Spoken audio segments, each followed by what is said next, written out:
publication des résultats et on a fini le contentieux. Normalement, les organismes qui gèrent les élections doivent passer à ce qu'on appelle l'évaluation. L'évaluation signifie quoi? Tous les rapports de missions d'observation, les missions nationales comme internationales, tous les rapports de tous ceux-là qui surveillaient les élections sont déjà remis à l'institution qui gère les élections, au Parlement ou au gouvernement. Ça dépend comment cela se passe. Alors, les observations qui sont là-dedans vont permettre à ce qu'on commence à réfléchir comment on va améliorer notre cycle électoral. Et c'est pourquoi nous appelons ça la phase post-électorale, c'est la première phase.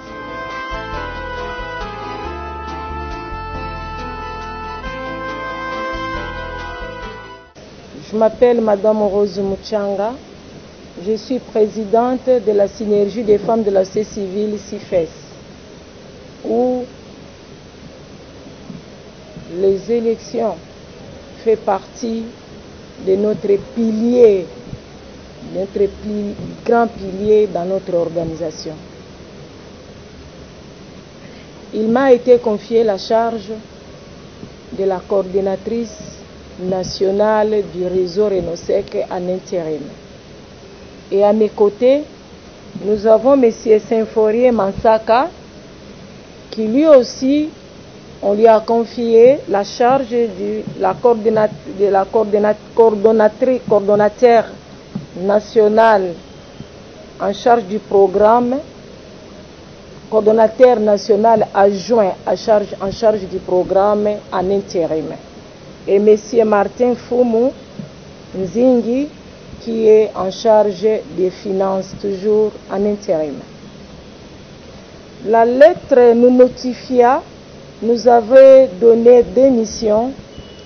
Et la première mission, c'était de redynamiser les réseaux. Ensemble, comment mettre en place des stratégies pour redynamiser les réseaux. Et le premier volet, c'est la cartographie des ONG membres. Depuis un certain temps, avec tout ce qui s'est passé dans les pays, il n'y a pas eu, je crois, l'actualisation de la cartographie. Donc on ne sait pas, est-ce que les ONG membres à l'origine sont toujours ces ONG qui continuent avec les Renosec? Est-ce qu'il y a eu des ONG qui ont adhéré par la suite? Parce que vous savez que la mort de notre frère regretté était brusque, donc il n'a pas eu le temps de préparer le relève parce qu'il ne savait même pas qu'il va mourir. Donc nous devons commencer par réfléchir sur la cartographie du réseau pour que nous puissions nous enquérir de le nombre exact des ONG membres du Renosec. Nous devons aussi savoir, est-ce que dans les provinces, les coordinations provinciales existent toujours ou ça n'existe pas? Là où ça existe, bravo, nous allons continuer. Et là où ça n'existe pas, qu'est-ce que nous allons faire pour que la Renosec puisse se retrouver et s'installer dans les 26 provinces? Et ensuite, mettre en place un plan d'action. Ces plans d'action que nous allons tous discuter, et je pense que nous serons reliés bientôt avec les provinciaux, il y a un petit souci, pour que nous puissions avoir un plan d'action consensuel, et ensemble nous allons travailler avec ces plans d'action pour que nous puissions arriver à redynamiser réellement Renosec. Vous savez que Renosec, c'est le premier réseau en RDC en matière électorale. Mais aujourd'hui, on a l'impression qu'on est rentré en arrière. Nous devions être des professeurs aujourd'hui, mais nous continuons à être des élèves. Parce qu'à un moment, il y a eu relâchement de la part de chacun de nous. Maintenant, ce plan d'action, ça va nous aider, nous tous, à nous mettre au travail pour que nous puissions récupérer notre place d'antan. Quand on parle des élections en RDC, de l'observation électorale, de la surveillance électorale, on doit parler d'abord du Renosec. Parce que le Renosec, on est là depuis longtemps. Et enfin, la deuxième mission qu'on nous a donnée, c'est qu'ensemble, nous puissions organiser l'Assemblée générale qui mettra en place les organes définitifs, parce que nous sommes en intérim. Et donc, nous pensons que nous-mêmes, nous trois comme nous sommes là, nous ne pouvons pas y arriver, vraiment ça serait ambitieux. Mais ensemble, nous pouvons y arriver. Je crois qu'à un moment donné, nous devons nous poser des questions. Est-ce que notre pays doit continuer à être coté comme des bébés, alors que nous sommes des adultes dans beaucoup de domaines et surtout les domaines électoraux?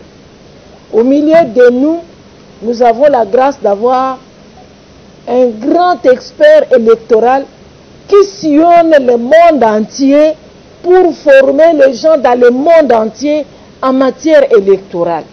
Cela veut dire que, en tout cas, avoir la chance d'avoir des personnes comme ça, des personnalités comme ça, ça sous-attendait que les organisations membres du RENOSEP, mais aussi d'autres réseaux, mais qui travaillent en matière électorale, devraient être outillés plus que les autres nations, et nous, on devrait être la société civile modèle en matière de surveillance ou d'observation électorale.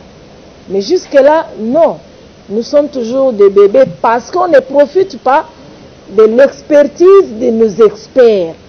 Et nous croyons, pour ces mandats d'intérim, nous allons mettre en profit ces expériences, ces expertises, pour que nous puissions nous améliorer et arriver à devenir réellement ou redevenir, parce qu'au début, je me souviens en 2015, en 2005 plutôt, quand il s'agissait du vote pour la Constitution, les RENOSEC avaient produit un rapport qui était accepté et personne n'avait contesté.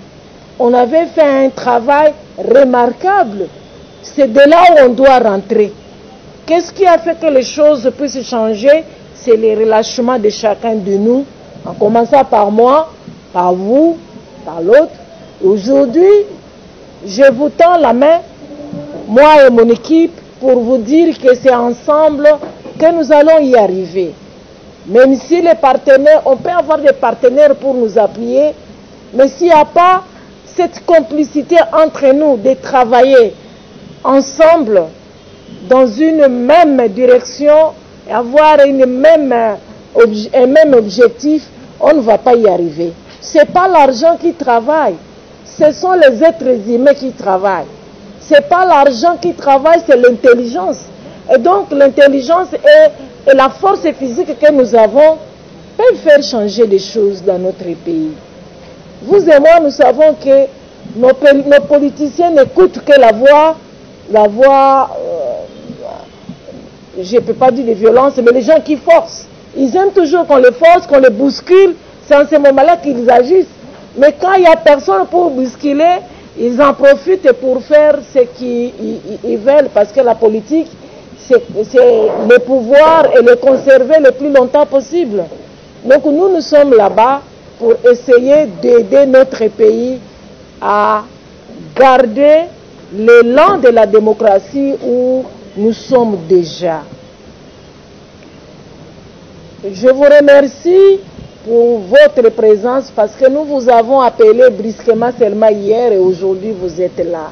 Cela prouve à suffisance que cette matière nous tient à cœur et nous voulons vraiment faire quelque chose pour notre pays et surtout habiller RENOSEC de son habit d'antan. La journée d'aujourd'hui consiste à réfléchir sur ce que je viens de dire déjà, les objectifs de notre réseau. Et je pense que les contributions de chacun de nous va nous permettre à la fin de pouvoir quitter ici avec un plan d'action ou du moins les grandes lignes de notre plan d'action ainsi que la feuille de route. Nous allons passer à l'autoprésentation de chaque membre ici pour que nous sachions qui est revenu parmi nous qui est engagé déjà pour continuer ces grands combats, mettre en place des stratégies afin de pouvoir dynamiser notre réseau. Et ainsi, nous allons devoir commencer de ma droite vers la gauche. Vous allez vous mettre debout, vous présenter votre nom et l'organisation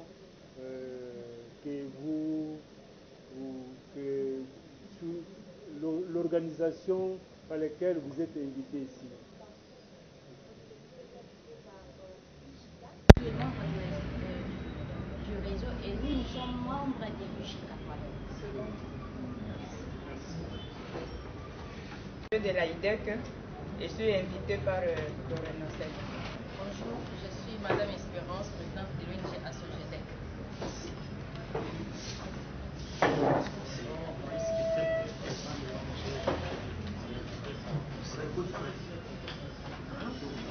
Moïse Kipete, président de l'ONG BPD, invité par le coordonnateur de Renocel.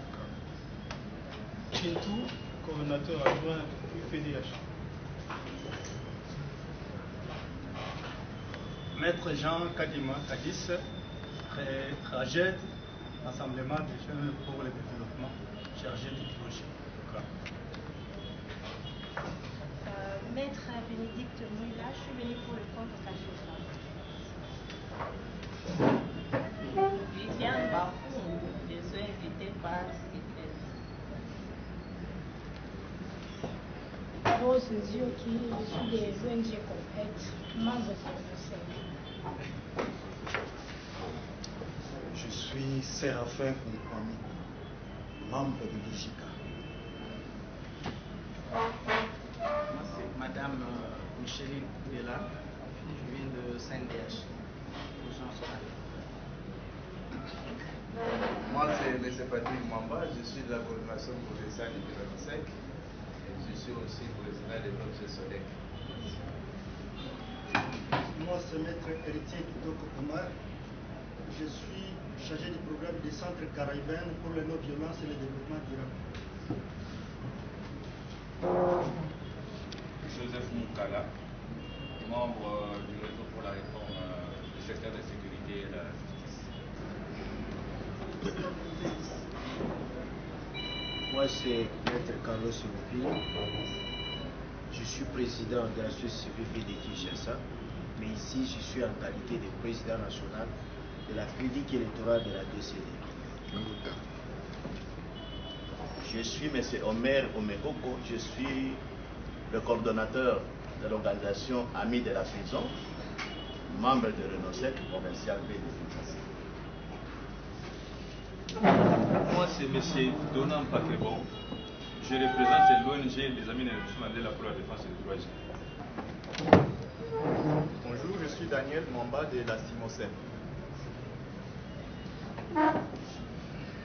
Je suis le révérend pasteur Louis ici pour le de Jean-Baptiste. Nous sommes pasteurs établis à l'église de Pentecôte, Cité de Gloire, à Kinshasa, Galima. Nous sommes présidents du réseau d'église et organisation de la société civile et membre de CIPES. Et je suis collaborateur partenaire de Renocel depuis sa création. En tout cas, merci beaucoup. Soyez tous les bienvenus. Et nous allons devoir maintenant amorcer le décollage de notre activité. Ce décollage, c'est par rapport à la présentation du thème du jour. Vous avez entendu qu'on a eu des petites difficultés.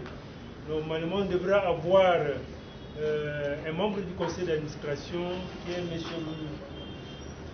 Chris Katenga au milieu de nous, mais il y a eu un empêchement. Et à côté, la société civile ne manque pas d'experts. Si madame vous a déjà parlé de notre expert international, Roger Boupiri, il va essayer de nous entretenir, ce sont des matières, des questions qu'il connaît très bien, sur l'observation et la surveillance électorale face au contexte et enjeux électoraux de 2023. Il va nous entretenir sur cette question et nous allons chaque fois essayer de noter quelque chose, parce que c'est de cela qu'il s'agira dans nos échanges pour essayer de voir comment on pourra arriver à redynamiser, avec quels moyens et quels sont les partenaires que nous allons pouvoir bousculer pour que cela puisse se faire comme nous voudrions. Nous donnons maintenant la parole à notre expert, Roger Boupiri. J'espère que ce n'est pas la première fois qu'il viendra chercher à s'entretenir avec nous.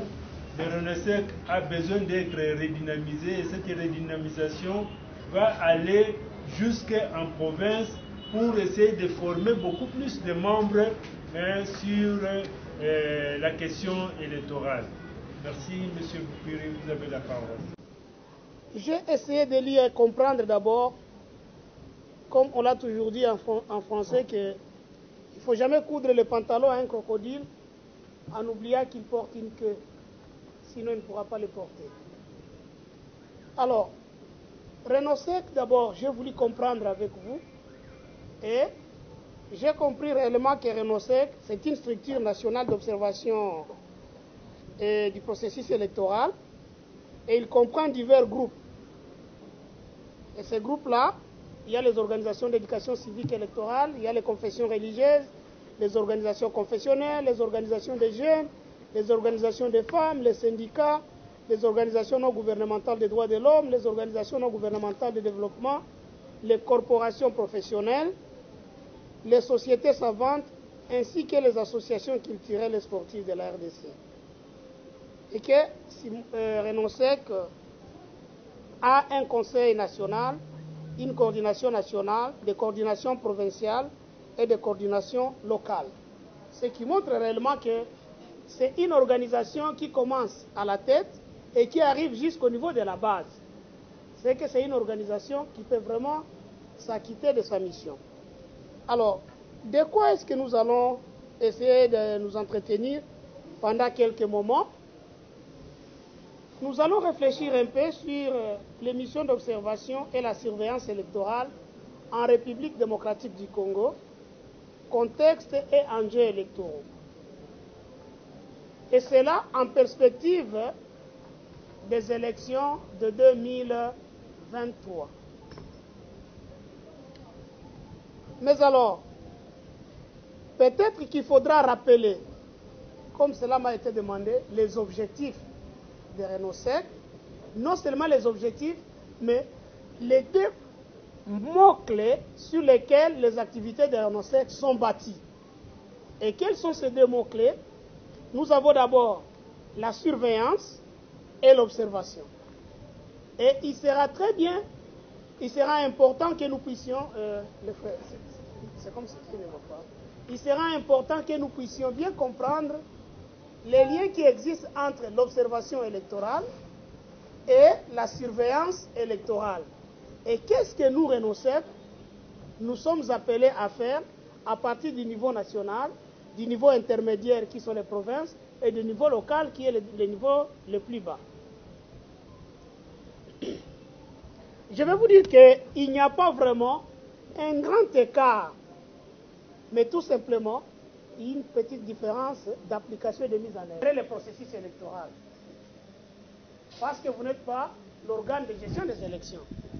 Vous n'êtes pas non plus une organisation qui est là pour donner des lois ou des orientations. Non, ça c'est le Parlement. Mais vous êtes une organisation qui s'assigne une grande mission, celle d'observer et de surveiller. Alors, il faudra qu'on comprenne, dans le domaine électoral, lorsque nous parlons de l'observation électorale, ou nous parlons de la surveillance électorale, est-ce que c'est la même chose? Quel est le lien et quelle est la différence? Eh bien, la surveillance électorale est le contrôle de l'ensemble du processus électoral. Contrôle de l'ensemble du processus électoral. Moi, je vais d'abord m'arrêter là-bas. Alors, il faudra qu'on comprenne. Juste après la publication des résultats, et on a fini le contentieux, normalement, les organismes qui gèrent les élections doivent passer à ce qu'on appelle l'évaluation. L'évaluation signifie quoi? Tous les rapports de missions d'observation, des missions nationales comme internationales, tous les rapports de tous ceux-là qui surveillaient les élections sont déjà remis à l'institution qui gère les élections, au Parlement et au gouvernement. Ça dépend comment cela se passe. Alors, les observations qui sont là-dedans vont permettre à ce qu'on commence à réfléchir comment on va améliorer l'autre cycle électoral. Et c'est pourquoi nous appelons ça la phase post-électorale, c'est la première phase. Et c'est le moment qu'on fait l'audit et évaluation. On a donné l'argent, il faut que quand même on puisse savoir cet argent a été utilisé comment. Et c'est au même moment qu'on essaie d'évaluer le cadre légal. Un exemple. Dans notre système électoral, pour la députation nationale et provinciale, c'est le système des listes proportionnel. Avec la méthode du plus fort, reste, et on a essayé d'ajouter encore les seuils. Quand cela fonctionne, ça trouble la tête des gens. Et les gens se disent non. Comment quelqu'un qui n'avait que 200 voix est élu, pendant que madame qui avait 6000 n'est pas élue? C'est un problème. Vous me comprenez très bien. Elle a été élue. Elle a la légalité parce que c'est la loi qui le dit. Mais est-ce qu'elle a la légitimité? Non. Non.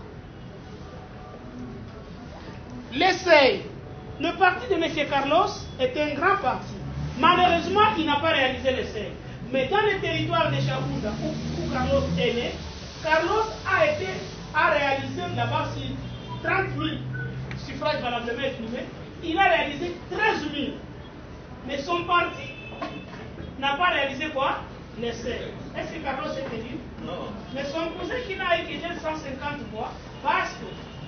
Et là, on se dit, est-ce que Carlos a la légitimité de la population? Et celui-là a la légitimité de la population de Chabunda? Non. Alors, quand on remarque des éléments comme ça, dans l'évaluation, on se dit, pas question. Nous allons passer à quoi? Nous allons passer aux réformes. Nous allons changer pour essayer d'améliorer. Et voilà le contexte dans lequel se trouve aujourd'hui le Congo. La majorité simple, président de la République, élu. Mais les suffrages valablement exprimés, c'est 30 millions de gens qui ont voté. J'ai dit suffrages valablement exprimés. Donc ceux qui ont réellement bien voté. 30 millions. Mais notre système, c'est un système à majorité simple. Donc, on essaie de voir si les 30 candidats, qui a eu plus. Celui qui a eu plus n'a eu que 6 millions d'électeurs. 6 millions de voix. Sur 30. Ce qui montre que 24 millions flottent. 24 millions de gens ne se reconnaissent pas dans vous. Alors l'ensemble d'un élément comme celui-là, je dis bon, nous acceptons parce que c'est la loi qui le dit. Il a la légalité. Mais est-ce qu'il a la légitimité? Non. Donc c'est à cette période-là qu'on essaie de réfléchir sur l'audit, de réfléchir sur les réformes et tout autre élément. Dans le bureau de vote, on recrute des gens. 5 personnes. Mais on essaie de voir que dans ce bureau de vote, les 5 personnes sont tous des hommes. Mais quand nous rentrons dans la Constitution à l'article 14, on dit non, tout doit être paritaire. Mais pourquoi? Alors on se dit non, mais monsieur, prochainement, il faudra réellement que dans le recrutement, qu'on tienne compte de la parité. Donc c'est à cette période-là que tout se déclenche. Alors, la surveillance, c'est quoi? La surveillance, c'est suivre petit à petit, jusque dans le détail, tout élément qui va à l'encontre du cadre légal et des pratiques de mise en œuvre. Quand je parle de pratiques de mise en œuvre, ce sont les éléments qui sont paralégaux. Ok? Donc, il y a des décisions que la CENI peut prendre, mais ces décisions-là ne sont pas dans la loi. Vous me comprenez bien? Alors, ces décisions aussi doivent refléter l'harmonie. Alors, la surveillance, c'est quoi? Vous allez maintenant, vous en tant que RENOSOC, et puis je sais que maintenant, là, aujourd'hui, ils doivent présenter les rapports. Ils vont terminer à présenter les rapports. Dans quelques semaines, le Parlement va se réunir pour traiter peut-être de la loi électorale. Alors, lorsque la loi électorale va sortir, c'est à vous, les organisations de la société civile, de dire, ici, on a encore du temps. Il ne faut pas que dans la loi, on contredise par exemple l'article 14 de la Constitution. Il faut alors que dans la désignation, qu'on tienne compte de la parité. On est en train de tuer, silence on tue. Lui, il ne fait qu'écrire. On est en train de tuer. Jusqu'à arriver à la fin. Et à la fin, il produit un rapport. Il met les recommandations. Désormais, ne tuez plus. Désormais, ne faites pas ceci. Mais les gens sont déjà morts. C'est ça l'observation. Alors, renoncer, ça signe deux missions. On est ensemble. La mission d'observer les processus électoraux et la mission de surveiller. Surveiller demande à renoncer de faire l'alerte à tout moment. Hey, ça ne va pas. S'il faut rencontrer le président de la CENI, nous allons le rencontrer. Vous me comprenez très bien? S'il faut écrire, s'il faut marcher, s'il faut faire ceci, pour que ça puisse directement changer. Donc le mot surveiller est lié à directement. Alors que le mot observer est lié à un rapport qui donne de quoi? Des observations et des recommandations. Donc, comprenez très bien ces éléments là-bas. Donc, votre organisation a ces deux missions. Dans un article que j'avais publié, je les avais appelés des élections aveugles. Aveugles pourquoi? Et les électeurs que nous étions, et les élus, personne ne comprenait ce que signifient les élections. Quand M. Labé Malouba nous parlait, système électoral, à liste ouverte, proportionnelle, avec la méthode du plus fort, reste. C'était de l'alchimie. Les gens ne comprenaient pas. Mais on est allé, et les gens ont déposé des candidatures, c'était une aventure. Ok. Alors, quand les résultats sont sortis et que les parlementaires ont commencé à siéger, quand il rentre dans son village à Kasongolunda, il y a déjà une jeep. Il a cassé la maison qui était là. Ça devient une bonne maison. Ses enfants, il les a envoyés à Lubumbashi. Hop, les gens commencent à dire, donc, préco. On est allé en 2011. Et les gens commençaient à se dire, non, non. En 2011, vous allez voir, certains gens commençaient à s'intéresser très bien. Mais jusque-là, on ne comprenait pas toujours très bien. Et je les avais qualifiés des élections à bord, des élections bornes. Ou certaines bornes. Et on a commencé à voir la naissance des consultations des experts. Roger, tu es à quel endroit? Est-ce que tu peux venir à mon parti pour nous expliquer comment on remplit tel élément? Oui, je l'ai fait, mais par jour, vous me payez $400. D'accord, dans nous, on a 300, vous comprenez? Ok. Tu passes 4 ou 5 jours avec eux, tu as ton petit manteau, tu fais dans la porte, tu disparais. Mais ça te montre que les gens commencent à faire quoi? À s'intéresser. Ce qui n'existait pas en 2006. Alors, 2018, les gens se disent pas question. Ici, c'est la vie ou la mort. Et là, tout le monde avait les yeux vraiment ouverts. Il y a eu la naissance de quoi, Carlos, dans ce pays? Il y a eu la naissance des centrales électorales. Ce qui montre réellement que les gens ont déjà vu. Est-ce que vous savez que, plutôt qu'il y ait des violences dans les bureaux de vote, il y a eu des violences dans la gestion des élections? Moi-même ici, je ne peux pas vous expliquer les résultats des élections de mon pays. Pour les élections passées, non. Mais si vous me posez la question pour 2011 et 2006, je suis capable. Parce que j'ai même tous les résultats de tous les pays. Ngoïmou Lunda, malgré tout ce qu'on avait dit de lui, il avait mis les résultats sur des CD. Et on a distribué. En 2006, il y avait les sites, vous pouvez entrer sur les sites et savoir, il y a Mamba est venu de Kasongolunda, mais dans le bureau qui est à telle école, bureau A, il a eu 6 voix. Bureau, vous pouviez trouver ça. Mais aujourd'hui, si vous me demandez même les résultats par province, je ne les connais pas. Ce n'est pas mon affaire, je ne suis pas gestionnaire de ces résultats. Qu'est-ce qui nous entend et c'est pourquoi j'insiste par là? Patrick, si j'insiste et je martèle là-bas, c'est parce que Renosec, vous devez observer, surveiller un processus électoral qui est un processus de Al-Qaïda. C'est celui qui arrive. Je vous dis, non, je dois vous le dire, ça sera la vie ou la mort. Parce que, tout le monde vient de découvrir que là où on peut gagner l'argent facilement, c'est où? Dans la politique. Là où je peux voler et personne ne fera rien de moi, c'est dans la politique. Je n'aurai de problème que si l'autre qui est fort me dit qu'il me dérange. Je lui colle quelque chose et je le mets de côté. Vous me comprenez? Alors, tout le monde va se battre. Et nous allons vivre des blocs qu'on appelle des blocs sociologiques et politiques. Et ça se voit maintenant. Maintenant, là, tout le monde évolue. Mais demain, vous allez voir qu'il y aura des blocs et on risque d'arriver. Et c'est ça ma crainte, moi, Madame Rose. Ma crainte, c'est que vous qui allez observer et qui allez directement surveiller, vous aurez tous les amis du monde. Parce que vous allez déranger les stratégies mises en place par les terroristes Al-Qaïda. Et pour lui, qu'est-ce qu'il doit faire? Il vous efface. Dans la ville ici se développe un mouvement. Parce que nous faisons ce qu'on appelle l'analyse du contexte politique et électoral. Il se développe un mouvement dans notre ville où les gens ferment les yeux, mais qui est un mouvement qui sera utilisé pendant les élections. Vous savez ce mouvement, madame? Les motards. Je l'ai dit parce que j'ai l'expérience du Burundi avant la mort de Melchior Ndadaye. C'était des motards. Un motard non identifié, il n'a ni plaque. Sa moto n'a pas de numéro. Lui-même, il vous cogne, il disparaît. Et quand il vous cogne, 500 viennent d'abord vous bloquer le passage pour que celui-là puisse disparaître. Pendant les élections, voilà un élément qui sera utilisé.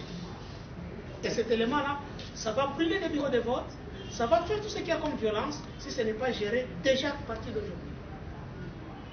Deuxième élément. Ce sont ces aigris, et c'est vous qui allez observer et surveiller. Les aigris qui se trouvent dans certaines zones de notre pays. Vous n'allez pas demander à un jeune homme de Béni qui a vu comment on a coupé les coups de son père et qui a vu comment on a violé sa propre mère à sa présence, de dire demain que c'est vous qui étiez dans tel parti politique ou tel, vous êtes candidat et fort ici. Vous arrivez à l'hôtel, il vous prie à l'hôtel. Il n'a plus rien à faire. Il est grand temps qu'on commence déjà à gérer ces situations. Et vous qui observez, vos stylos vont écrire, n'est-ce pas?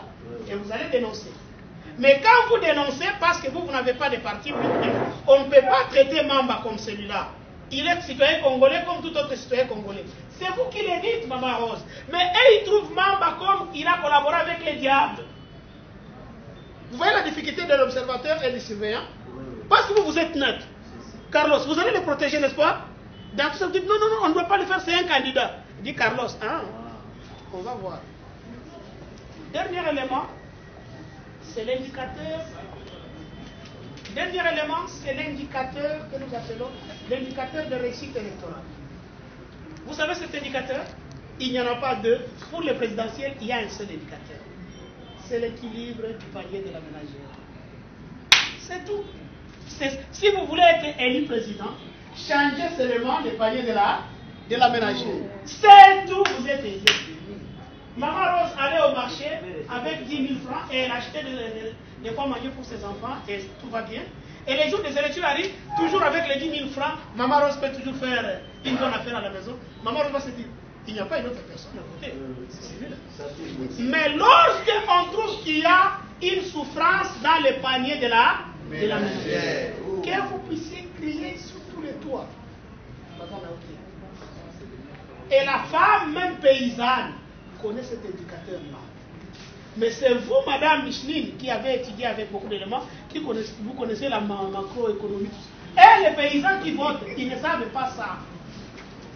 Et à cela se couple ce qu'on appelle la sérénité vitale, donc la paix. Est-ce que je dors chez moi? Est-ce que je dors dans la forêt? Donc, observateur et surveillant des élections que vous êtes, vous remercions. Voilà donc les éléments qui sont devant vous.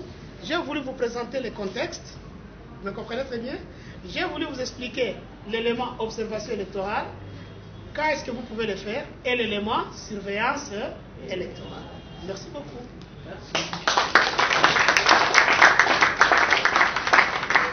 Merci beaucoup, monsieur. Pour à l'Assemblée nationale. Merci beaucoup. Ça s'appelle Palais du peuple. Tout le monde peut rentrer là-bas et suivre ce qui se passe, pourvu qu'on respecte certaines normes. Vous savez ça, je crois. Et au moment où nous sommes en train de parler, je sais, il y a des amis qui m'ont fait des questions, qui sont là en train de suivre la présentation du rapport que la CENI va faire. C'est que vous aussi, en tant qu'observateur, vous pouvez être là. Et vous pouvez dire non. il s'est passé ceci, mais voilà tel élément qui rentre dans les normes et tel élément qui ne rentre pas dans les normes. La même chose, madame, à la Cour constitutionnelle. Ou pas seulement la Cour constitutionnelle, parce qu'il y a aussi les tribunaux, les cours d'appel, comment on les appelle en cours d'appel? Ouais. Administratif d'appel. Alors, vous pouvez être là, en train de suivre, parce que d'habitude, lorsqu'on présente le contentieux, c'est public. Ce n'est pas caché. Alors, est-ce que les observateurs sont aussi là pour comprendre si on a dit les droits, même s'ils n'ont pas le droit de contredire, ou si les procédures ont été respectées? Comme vient de le dire Carlos. Comment vous voulez traiter sur les questions électroniques pendant que dans la loi, ça ne se trouve pas? Et il y a d'autres juges qui se disent non, amenez-moi les copies des procès-verbaux. Et ces copies, je vais vous dire, madame, que lorsqu'on est en train d'emballer les copies, les plis, c'est comme ça qu'on les appelle dans les bureaux de vote, il y a pour chaque résultat un pli qui est réservé à la Cour constitutionnelle pour les présidentielles et pour les législatives nationales. Et il y a un pli qui est réservé à la Cour d'appel, à la Cour administrative d'appel pour la députation provinciale. Alors, les observateurs ou les surveillants, qu'est-ce que vous faites à ce moment-là? C'est une étape qui est tellement importante dans ce que vous devez surveiller ou observer. Donc voilà ce que vous devez faire à ce niveau-là. Très bien, nous allons y arriver. Parce que c'est la question de Carlos. Patrick, transport de colis. Il y a du transport par hélico. Hélico de la MONUSCO, hélico de l'armée, véhicules militaires. Les véhicules là, ce sont des véhicules utilisés par l'armée. Mais à ce moment-là, ce n'étaient pas des véhicules de l'armée, c'était des véhicules utilisés par la CENI. Et la loi dit quoi? Lorsque vous voulez accompagner les plis, c'est à vos frais. C'est à vos frais. Et si c'est l'hélico, vous pouvez voir comment l'hélico a emballé le matériel. Vous pouvez appeler votre correspondant qui est de l'autre coin. On a emballé ici 26 colis. Et voilà quelques signes spécifiques que j'ai essayé de voir sur certains colis. Vous serez en train de faire votre travail. Ils ont atterri quelque part pour jeter un franc. Quand les colis vont arriver, ils ne seront plus le même nombre ni les signes spécifiques. Tout dépend des stratégies que vous avez mises en place. La sécurisation. Vous dites que ce jour-là, vous étiez en train de passer, mais vous en avez trouvé que c'est la garde présidentielle, le Banamoura. Vous savez que en matière de sécurité, il y a ce qu'on appelle menaces. Lorsque les menaces se font sentir, l'État est appelé à faire quoi? À sécuriser. Et ici, on connaît dans ce pays, dans tel endroit, quel militaire tu peux envoyer et les gens auront peur. Si vous envoyez les policiers à Kinshasa, ils vont vous dire nous sommes du même ministère, ministère de l'Intérieur. Ils feront rien. Si vous envoyez les militaires ordinaires, ils vous disent ah mais tout le monde connaît à Kinshasa que quand il s'agit de la garde présidentielle, il faut se mettre à l'abri. C'est que celui qui gère la sécurité a trouvé l'élément que c'est ça l'équipe qui peut dissuader. Est-ce qu'ils vous ont rendu vos copies? Est-ce qu'ils sont entrés dans les bureaux de vote? Mais ceux qui voulaient passer à des actions négatives avaient directement peur. Et ça, c'est une stratégie de la sécurité. Carlos et moi, nous savons ce que nous pouvons dire de ça. Parce qu'au moins, on est passé par là. Bien. Les mécanismes de transmission n'étaient pas efficaces. Donc, peut-être, je ne sais pas si madame la coordonnatrice, un jour, vous allez faire des formations sur l'observation à long terme et ici l'observation à court terme. Nous allons vous montrer les méthodes de transmission. Il y a 4 types de méthodes. Si vous êtes resté au plan A, qui ne fonctionne pas, il faudrait basculer au plan B. Quand le plan B ne fonctionne pas, basculer au plan C. Quand le plan C ne fonctionne pas, basculer au plan D.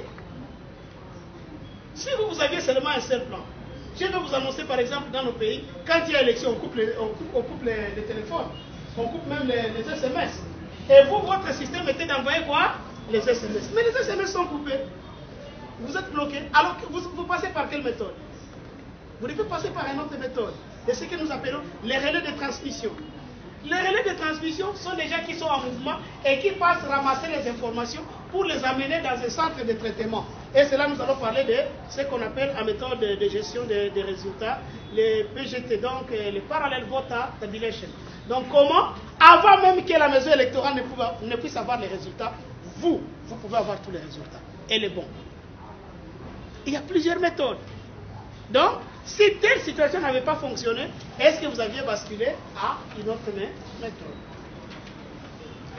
Au niveau de la CENI, tout a commencé par un désordre à partir de la demande des accréditations. Je vais vous dire, là je parle comme technicien. Les accréditations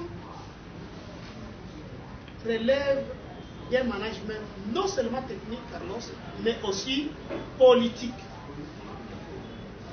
Et si vous êtes observateur et surveillant et vous ne connaissez pas cet élément, c'est compliqué. Les accréditations ne relèvent pas seulement de la technique, mais aussi c'est politique. Est-ce qu'on a accrédité ici des observateurs internationaux pour les élections passées? Non. Internationaux? Non. On a refusé. Les pays ont refusé. Et l'Union africaine, oui. Et l'Union africaine, on a choisi, je connais le nombre de pays qu'on a choisi. On a choisi les pays amis. Madame, moi j'observe et je forme les observateurs internationaux. C'est ma vie. Et je vais vous dire qu'il y a des phrases. Moi je les appelle les aventuriers ou les touristes électoraux. Il y a des pays dans lesquels nous sommes partis, on est resté à l'hôtel du début à la fin. Vous sortez, vous allez voir des bureaux là-bas. Vous rentrez, vous rencontrez dans votre frigo de chambre, on a ajouté du champagne, on a ajouté, Et on vous dit tout ça c'est pour vous. C'est pour vous. Est-ce que vous avez le temps d'aller? Et on vous dit, c'est lui qui va dire, qui va donner les rapports. Il vient avec l'avion à la fin. Mais qu'est-ce qu'on a dit? Le texte est déjà fait, Carlos. Et les phrases, nous les connaissons. Quelles sont les phrases? Ces phrases, vous les attendrez partout. Les élections ont été organisées. Les procédures un peu suivies avec quelques ratés. Les violences n'étaient pas vraiment terrifiantes. La situation en général a été bonne, mais les quelques irrégularités ne peuvent pas entacher. Et ce monsieur est payé pour aller lire cette phrase-là. Et quand il est en train de lire ça, c'est dans un hôtel VIP de ce pays-là. Et l'affaire est finie. Moi et vous, on ne peut pas en aucun cas. Les Rwandais ne peuvent jamais accepter qu'un Congolais vienne observer les élections. Est-ce que vous comprenez? Ça ne peut pas aller parce que ce n'est pas un pays à nous. Mais quand on nous envoie en observation au Zimbabwe, nous arrivons au Zimbabwe, est-ce que vous savez que les Congolais arrivent au Zimbabwe sans passeport? Sans passeport, sans visa, avec sa carte d'électeur. À l'aéroport, Congolais. Est-ce que vous savez que les Congolais arrivent en Haïti sans passeport, sans visa? Ouais. Moi, j'atterris à l'aéroport de Port-au-Prince, je brandis mon passeport à l'agent du... Et vous dites, tu es Congolais, Zaïrois. Parce qu'on doit savoir. Moi, je suis Zaïrois. Zaïrois.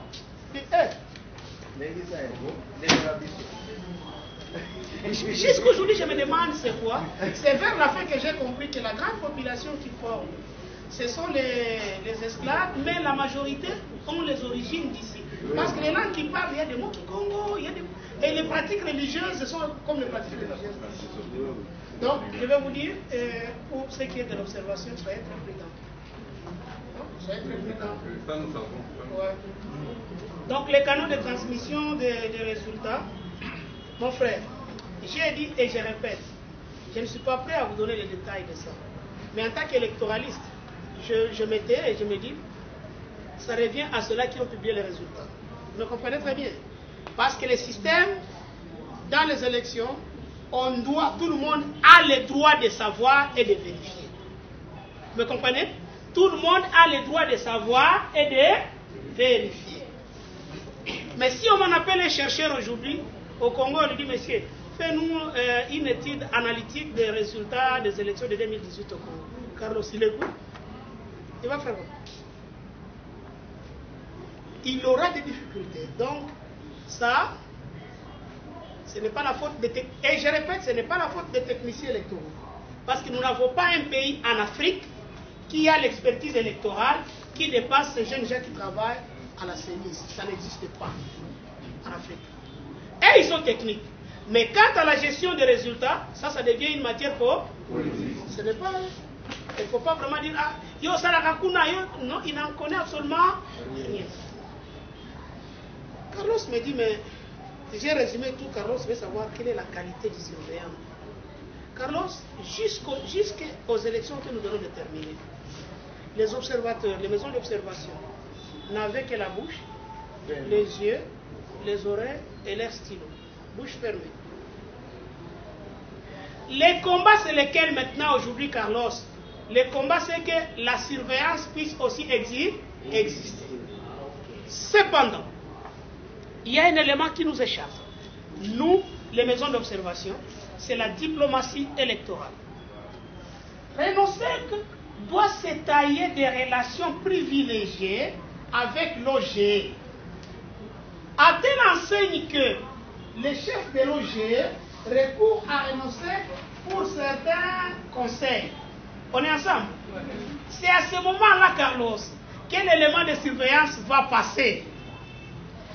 Mais si la loi, telle qu'on est en train de la préparer au Parlement, passe, parce qu'on est sur la proposition de Lutundula, je crois qu'il y a des gens qui ont déjà dit ce texte-là, il y a des éléments qui montrent là-dedans que la surveillance électorale doit être reconnue. Vous me comprenez? La surveillance électorale doit être reconnue. Donc Carlos, vraiment je suis désolé de vous dire que ce que vous avez dit jusqu'hier, c'était ça. Et la qualité qui était reconnue, c'était seulement la qualité d'observateur. Le combat est là pour que la qualité des surveillants soit aussi reconnue. Et si jusque-là, comme les politiques sont les mêmes, ils ne parviennent pas à reconnaître ça, nous devons maintenant, nous en tant que RENOSEC, établir des relations privilégiées avec ceux qui gèrent l'OGE pour que nous puissions faire passer maintenant nos éléments de quoi? De surveillance. Parce que ces éléments là-bas sont des éléments dans l'air. On est ensemble. Voilà donc les trois premières questions. Voilà. On va expliquer que les 600 personnes inscrites sur la liste électorale ont voté. Et plus les bulletins des contingences. Zéro bulletin qui reste.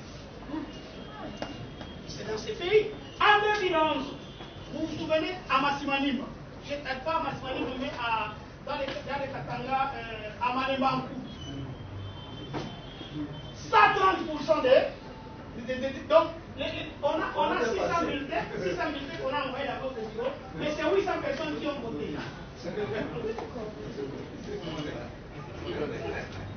Voilà, ce sont les réalités de terrain. On est désolé, mais ça se passe comme ça. Donc, Marie, vous allez comprendre que la qualité que vous devez avoir, c'est d'abord la qualité d'observateur avec la loi aujourd'hui, mais nous nous battons pour que vous ayez aussi la qualité de surveillant. Mais aussi, vous devez vous battre à partir du management, madame, de votre organisation pour entretenir de bonnes relations avec quoi? Moi, j'ai fait des organisations dans ces pays qui pouvaient seulement chercher l'audience auprès du président de la CENI. Ils n'ont même pas de minutes. Vous avez remarqué qu'il y a des partis, des gens qui se disent de la société civile, mais au juste, ce sont des délégués des partis politiques. Et mon frère dit il faut tout faire pour les remettre dans leur travail.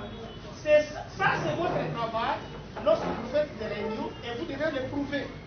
Mais vous devez savoir.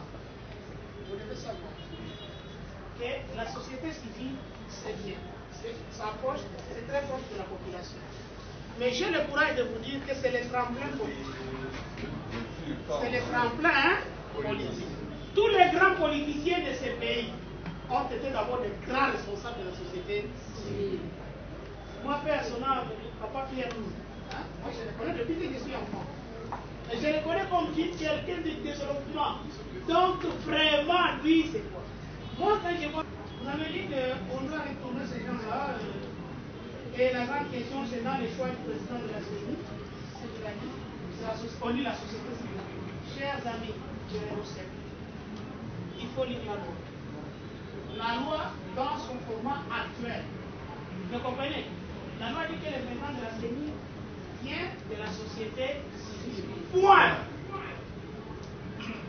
La loi n'a jamais dit que ce sont les concessionnaires. Moi, comme du coupable, je sais comment on est arrivé à donner cette place-là à la société, aux confessions religieuses. Tout s'est passé à l'hôtel Sultani.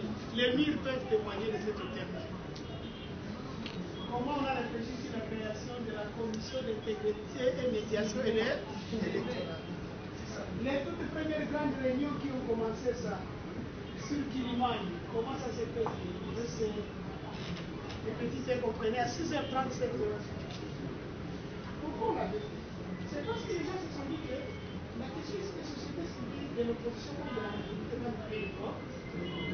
Si la majorité fait, le président sera de la société civile de la majorité, c'est toujours la majorité qui le fait. Si c'est l'opposition, ça sera la même chose. On fait quoi? On brique les jeux en prenant les confessions religieuses, et là on avait compté combien? 8 confessions religieuses, parce qu'il y a maintenant des débats au public, et le nombre de activés augmenté. Et on s'est dit, c'est vous qui les réfléchissez. Et c'était par diplomatie qu'on a convaincu le président du Parlement, le président du Sénat et le pouvoir que non, c'est la société, ce sont les confessions religieuses. Mais ce n'est écrit nulle part. Alors, c'était devenu une jurisprudence. 2011, vous avez fait ça. Et quand vous avez encore changé, vous avez fait ça. Alors, ça reste comme ça. Madame, est-ce que moi je vous dis que je soutiens ça? Puisque c'est en fait la question du genre dans cette histoire-là. Bon, Monsieur Roger, bonjour. Bonjour. En fait, l'activité de ce jour organisée par Renosec, c'est une activité qui porte sur l'observation électorale et la surveillance électorale. Ils veulent redynamiser leur organisation et ils nous ont invités afin qu'on parle de ces deux concepts, c'est-à-dire comment suivre toutes les activités des élections, de la période post-électorale à la période électorale et comment les surveiller. L'observation étant une collecte de données qui permettent à ce qu'on puisse évaluer un processus. Et la surveillance étant une manière de faire l'alerte précoce à toutes les activités qui peuvent amener à la dérive dans un processus électoral. Parlons de relance, est-ce que le point abordé aujourd'hui pourra servir au redécollage des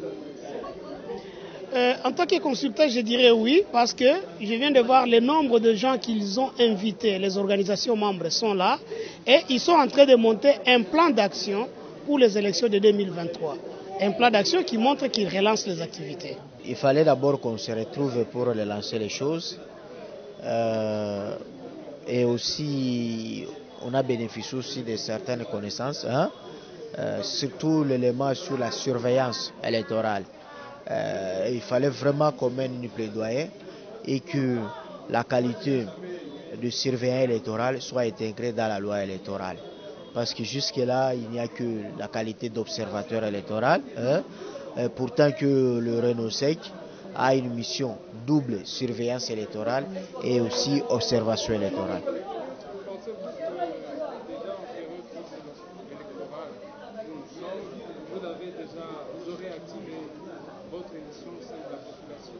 Oui, c'est parce que c'est un travail qu'on le fait chaque jour. Ici, c'est le regroupement des organisations. Moi, mon organisation, c'est la clinique électorale de CD. Je travaille chaque jour. Je fais les suivis même du débat qui sont en cours au niveau du Parlement. Je propose. Mais ici, c'est la solidarité maintenant des organisations en format réseau pour qu'on puisse mettre en place une synergie des organisations dans cette question de thématique électorale. Est-ce qu'il y a des points qui devaient être évoqués, qui ont été évoqués, qui pourront servir pour les élections prochaines de 2023? Bon, il y a plusieurs points, mais je crois que la question de surveillance électorale, elle est importante. Parce que si on reste toujours observateur électoral, je crois que on reste passif. La bouche fermée, les yeux ouverts, oreille ouverte, on écrit et après on dépose les rapports avec des recommandations, mais les faiblesses sont déjà consommées. Mais avec la qualité ou bien la mission de surveillance électorale, là on a un statut actif, c'est que les faiblesses on peut les corriger en menant des stratégies, en alertant même l'OG et même d'autres parties prenantes pour que les choses soient corrigées avant qu'on puisse consommer les faiblesses. Ici, aujourd'hui, RENOSEC, qui est réseau national d'observation et de surveillance électorale en RDC, se réunit aussi aujourd'hui les organisations membres pour réfléchir sur la redynamisation du réseau. Voilà pourquoi nous sommes là.